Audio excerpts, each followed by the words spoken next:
तो फिर से एक बार आपका स्वागत है ब्रिलियंट नॉलेज के यूट्यूब चैनल में। तो आइए पहले प्रश्न को यहाँ समझते हैं। देखिए क्वेश्चन है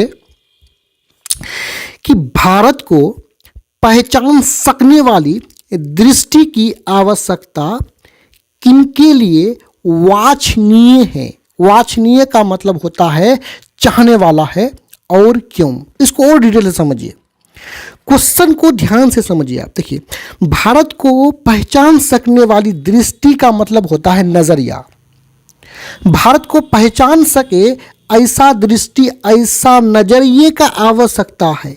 और ये आवश्यकता किसके लिए वांछनीय है?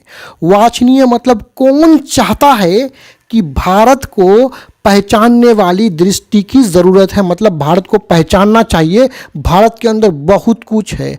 ऐसा किसके लिए वांछनीय था, ऐसा कौन चाह रहा था, हमें ये बताना है। अगर किसी के लिए वांछनीय है, कोई चाहता है भारत के पहचान सकने वाली दृष्टि की आवश्यकता, ऐसा कोई चाहता है, तो क्यों चाहता है उस रीज़न को भी बताना है। देखिए उत्तर में, भारत को पहचान सकने वाली दृष्टि की आवश्यकता लेखक, इस कहानी के जो लेखक हैं मैक्स मूलर एवं यूरोपियन के लिए वांछनीय है, मतलब चाहने लायक है। यानी भारत को पहचान सकने वाली दृष्टि की जो आवश्यकता है, किसके लिए, कौन चाहता है ऐसा, तो ऐसा चाह रहा था मैक्स मूलर।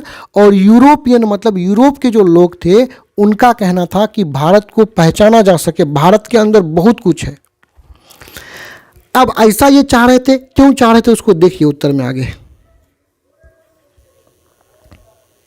क्योंकि यहाँ मतलब भारत में जीवन की बड़ी से बड़ी समस्याओं के, मतलब प्रॉब्लम्स के, दिक्कतों के समाधान ढूंढे गए हैं, सॉल्यूशन ढूंढे गए हैं। यानी मैक्स मूलर और यूरोपियन का कहना था कि भारत में कोई सा भी बड़ी से बड़ी समस्या हो, उस समस्या का समाधान यहाँ पे मौजूद है। यानी यहाँ के जो पुराने धर्म ग्रंथ हैं, वेद हैं, उसमें सभी समस्याओं के समाधान हैं। आपको किसी भी क्षेत्र, जैसे भूविज्ञान, भूविज्ञान किसको बोलेंगे, जिसमें भू के बारे में, भू मतलब जमीन के बारे में अध्ययन करेंगे, भूविज्ञान। वनस्पति जगत, वनस्पति मतलब पेड़ पौधे, जंगलों के बारे में। जीवों के अध्ययन, यानी जीवों के बारे में आपको अध्ययन करना, पढ़ना है। आदि में रुचि है तो उसके लिए, उसके अध्ययन के लिए, उसको पढ़ने के लिए यहाँ परिस्थिति मतलब हालात उपलब्ध है, मतलब मौजूद है। मतलब आपको किसी भी क्षेत्र में इंटरेस्ट हो, उस क्षेत्र का अध्ययन करने के लिए वैसा परिस्थिति यहाँ पे मौजूद है।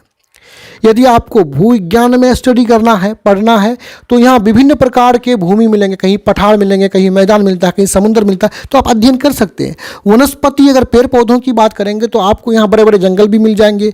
जीवों के बारे में अध्ययन करेंगे तो यहाँ विभिन्न प्रकार के जीव हैं, उनके बारे में भी अध्ययन कर सकते हैं। तो यहाँ सभी परिस्थितियाँ उपलब्ध हैं, इसलिए भारत को बेहतर मानता है लोग।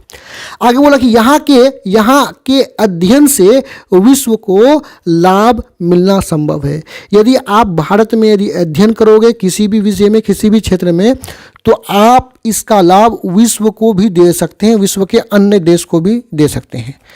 तो यहाँ पे ये वीडियो समाप्त होता है। वीडियो देखने के लिए आपका बहुत बहुत धन्यवाद।